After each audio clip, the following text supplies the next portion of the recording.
Day 23. Today I kept pretty busy. I didn't even leave my room till like almost 12 o'clock. I've been just purging, getting rid of so many things and items that belong to Angel that he's not even, or not even, that he never really used. It's hard to think of tomorrow. I'm just trying to get by today.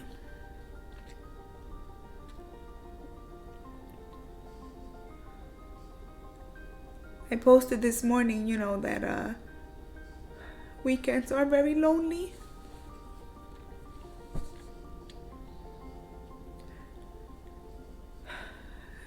And maybe I should have made it clear. It's not because I'm alone that they're lonely. It's because he's not here that they're lonely.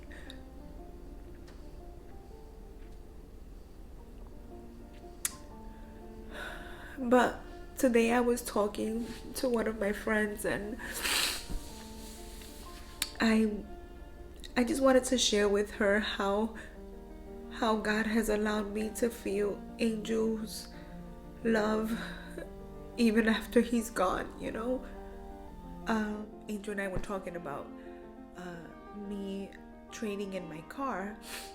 I had a Nissan Versa Note, a little, just 4 wheels to get me to and from, 2016, little cute car, comfortable, economic, and went to the dealership to see if we can trade it in, because the mileage is on the car, the mileage was getting high. So we went to the dealership and they wanted to give me way less than what I owed, and I didn't want to tag the money onto another car. So we were like, I told him, well, just wait, maybe later on. And he kept reminding me that once my car reaches a certain amount of mileage, they're not gonna want to give me anything.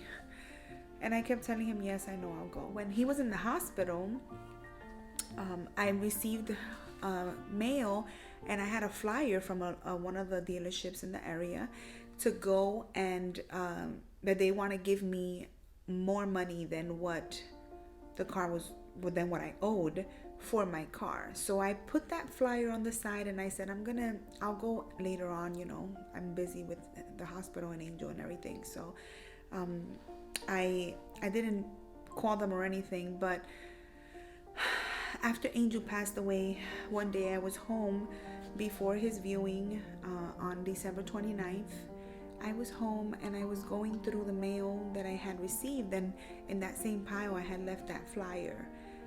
That day I didn't have much to do, so I called the dealership to find out if I could schedule an appointment for the following week. I just was thinking about, Angel wanted me to turn it in. He kept reminding me, so maybe this is just a sign from God to go ahead and turn it in before the car breaks down or something happens. So I called the dealership, and the guy that answered tells me, when you come in, just ask for me. He gave me his name, and I'll help you. And I said, okay. So I hung up the phone, and I wasn't gonna go, but the deal was over on the 31st, and I had to go before the new year. And that was the only day I had available. On December 29th, which was the day before Angel's viewing, we had a viewing, an immediate family viewing with him, and then we had the memorial service on the 31st. So it was just, so I I went the 29th to the dealership, and on my way to the dealership, a friend of mine calls me, and she sounded like she was emotional on the phone, and she's like, Tina, do you have a minute? I gotta talk to you. And I'm like, sure. I'm driving now. I have you on speaker. I'm alone in my car, so go ahead. And she says, I just woke up. I had a dream with Angel. She tells me that she was in downtown St. Augustine, which is near my house, in the dream, and she looks to the side and she sees my husband's truck. And when she sees his red truck, she was like, is that Angel? And she goes to look in the window, and it's him in the driver's seat. And she says, hey Angel, how's Tina doing? And he tells her,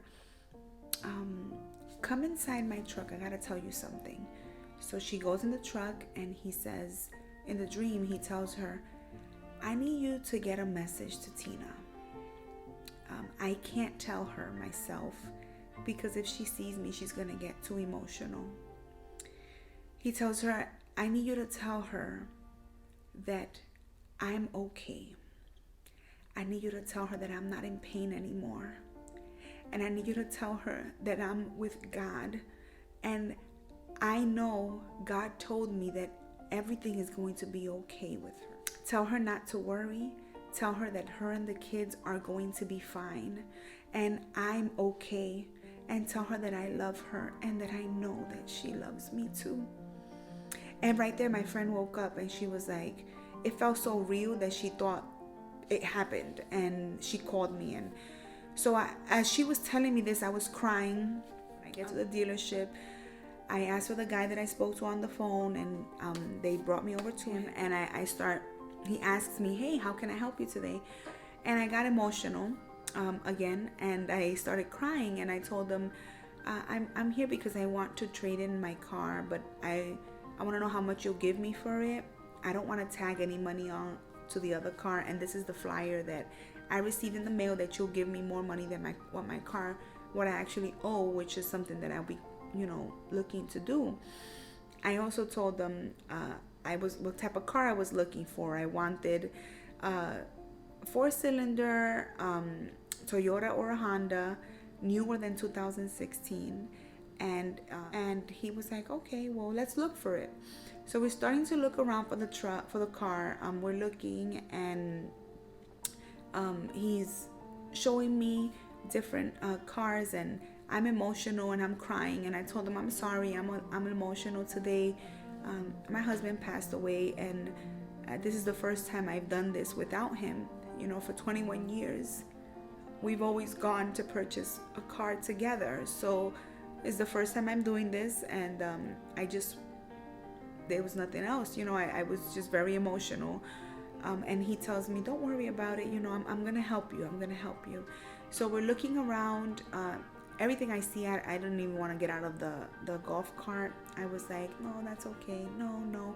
We kept driving around, and all of a sudden, he's looking on his phone, and he's like, well, how about financing? How about leasing? It'll probably be better. I told him I can't pay more than a certain amount a month, and he's like, okay, well then leasing won't work for that amount, but let's see what we can find.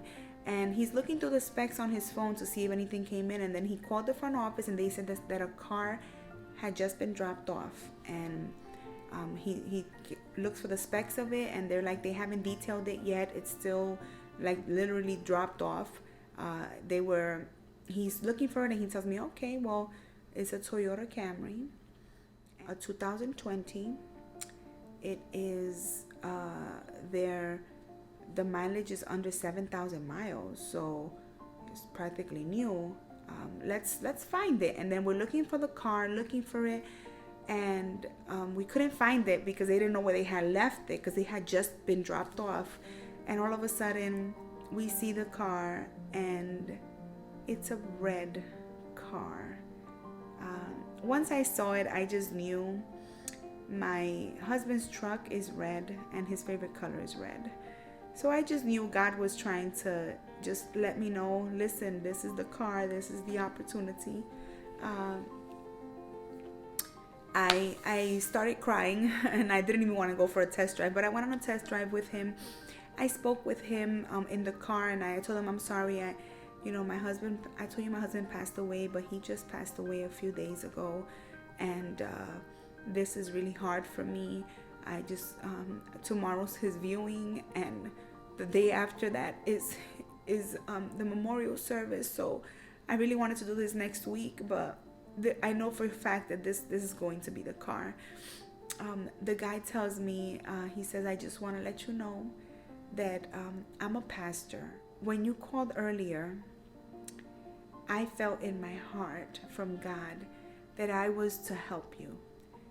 I didn't know anything about you or your husband's situation, but I felt like I was supposed to negotiate for you as your husband would negotiate. And when you told me your husband passed away when you got here, I knew that, what I felt was exact to what was going on. I had no idea it was so soon that it happened, but let me pray for you. So he prayed over me. He spoke encouraging words over me. He cried with me. And after that, we went on to the dealer. The dealer gave me more money than what my car was than what I owed. He also was requesting more money down. The salesperson helped me negotiate it to give less down.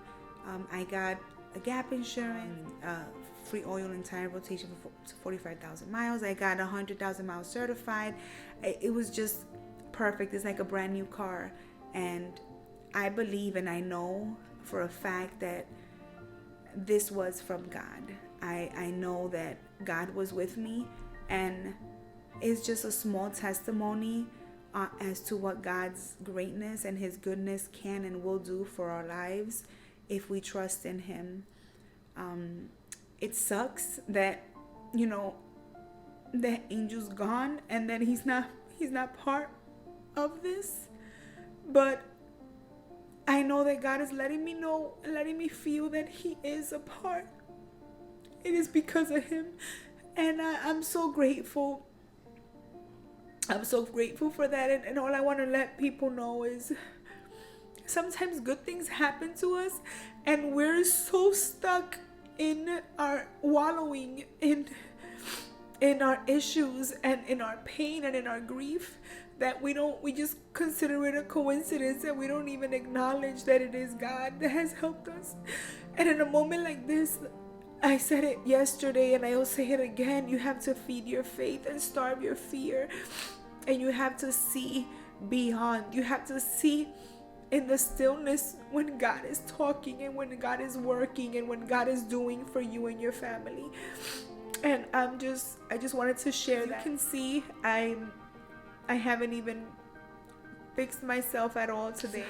This is me with my messy bun. No makeup, no care. Just thank you guys for listening and for letting me just vent on here and speak my heart. It's a serious roller coaster.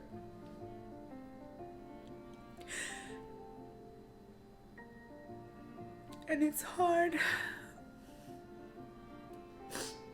And I know life goes on.